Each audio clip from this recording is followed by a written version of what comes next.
uma das passagens mais conhecidas dos ensinamentos de Jesus, frequentemente invocada em tom de censura à riqueza, abre o capítulo 16 de O Evangelho segundo o Espiritismo. É mais fácil um camelo passar pelo fundo de uma agulha do que um rico entrar no reino de Deus. Trata-se de uma afirmação de forte carga simbólica, cuja interpretação exige cautela, a fim de evitar leituras simplistas que reduzam o ensinamento a uma mera condenação da riqueza material, desconsiderando seu conteúdo moral mais profundo. À primeira vista, parece até uma condenação definitiva da riqueza. Mas será que a leitura deste ensinamento deve ser assim tão literal? A afirmação choca e é justamente para nos fazer refletir. O Evangelho, segundo o Espiritismo, vem esclarecer essa relação aparentemente tão difícil entre a riqueza e a conexão com o divino. Se a fortuna é um risco tão grande para o espírito, por que então Deus permite que algumas pessoas a tenham? Essa pergunta é a porta de entrada para um entendimento muito mais profundo e consolador. A primeira chave para começarmos a entender esse paradoxo é talvez olhar para o tema de um jeito diferente. É exatamente isso que Kardec e os espíritos que assinaram as obras da codificação espírita nos propõem: pensar na riqueza não como uma condenação, mas como uma prova. E olha, talvez uma das provas espirituais mais desafiadoras que existem.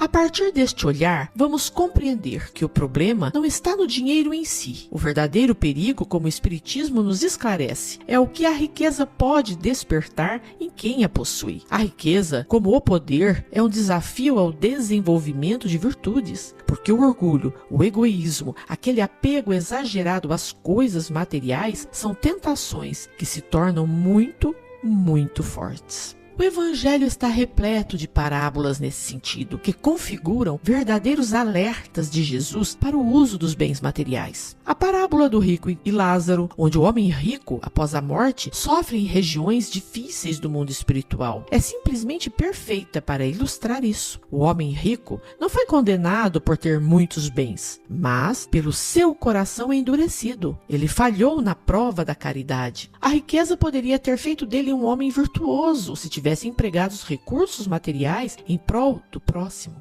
Mas foi o egoísmo que o levou ao abismo e não a riqueza em si. E essa ideia fica ainda mais clara na parábola dos talentos. Nela, a crítica vai toda para a inércia, para a falta de ação. O servo que enterrou o talento, que recebeu por medo, foi chamado de mau e preguiçoso. Isso nos mostra que os recursos, sejam eles muitos ou poucos, nos são dados para serem usados, para frutificarem para o bem de todos. Então, o ponto crucial que precisamos guardar é este: Jesus não condenou a posse, mas sim o apego. É quando o nosso coração se torna escravos das coisas materiais e acabamos nos desviando do caminho. É isso que transforma o que poderia ser uma ferramenta de progresso do espírito numa verdadeira corrente que algema. Essa distinção entre ter algo e ser apegado a algo nos leva a uma pergunta ainda mais fundamental. Afinal, o que é que realmente nos pertence? A resposta que o Espiritismo oferece para isso é libertadora. E olha, muda a nossa perspectiva sobre tudo que chamamos de nosso. E é neste contexto que vamos encontrar o conceito de usufruto que nos apresenta a doutrina espírita. Basicamente, aqui na Terra, nós não somos donos de nada. Somos apenas administradores temporários. Temos o direito de usar os bens que Deus nos confia, mas a propriedade, no fim das contas, é dele. Somos usufrutuários. E olha só que interessante essa comparação, como ela deixa tudo mais claro. De um lado, os bens do corpo, os bens materiais, temporários, emprestados, perecíveis. De outro, os bens da alma, as virtudes, o conhecimento, o amor que desenvolvemos. Esses sim, são nossa propriedade real, conquistada com o nosso esforço. É o único tesouro que a morte não pode levar. Percebe como isso muda tudo? A verdadeira contabilidade da nossa vida não se mede pelo que acumulamos no banco, mas pelo que nos tornamos como pessoa. O que realmente importa é o cuidado que temos com o nosso espírito, porque essa é a única bagagem que levaremos para a eternidade. Então, se somos apenas administradores temporários e não donos, isso significa que a riqueza vem com um propósito, com uma missão. Ela não é confiada a nós por acaso ou só para nossa satisfação pessoal. A grande missão de quem tem mais recursos é muito clara: ser um agente do progresso. A fortuna, quando está nas mãos de uma pessoa de bem, se transforma numa alavanca poderosa para o bem-estar de todos, para o avanço da humanidade. E como é que se cumpre essa missão? O Evangelho nos dá quase um mapa. Começa com a beneficência, que é o alívio imediato da dor, mas vai além. Evolui para a prevenção da miséria, criando trabalho digno. E vai ainda mais longe ao promover a inteligência, a cultura e, no topo de tudo, espalhar a caridade, o amor. Por outro lado, o que significa desapego?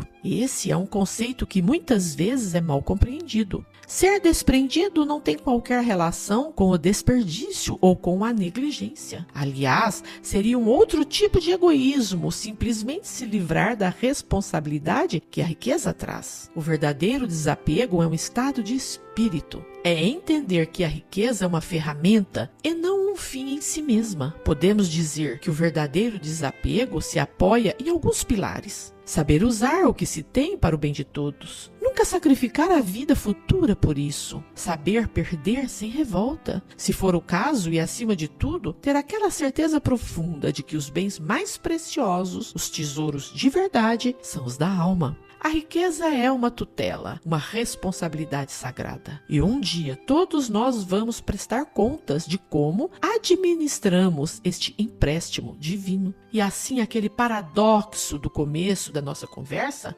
vai se desfazendo. A riqueza não é uma barreira impossível de cruzar, mas sim um caminho de provas. A verdadeira questão que o Evangelho nos coloca não é o que a gente tem, mas sim o que a gente faz com o que tem. E essa é uma reflexão para a vida inteira.